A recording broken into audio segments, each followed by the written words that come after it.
Hi guys, these are the white 4-inch seed starting pots. So I just repotted this guy.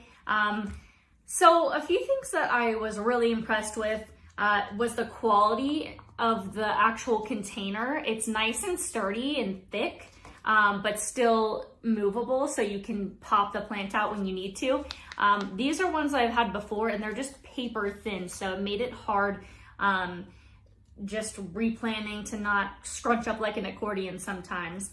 They also do give you a bunch of these little mesh bottoms, so you put it in the bottom of your pot and it helps with leakage, so super important.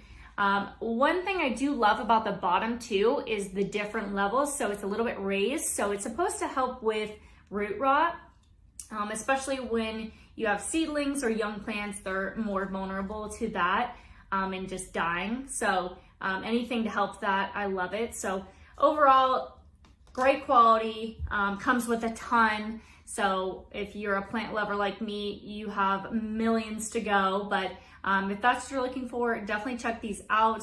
I did receive them in exchange for an honest review. So this is just my honest review after using them, and I hope this helps.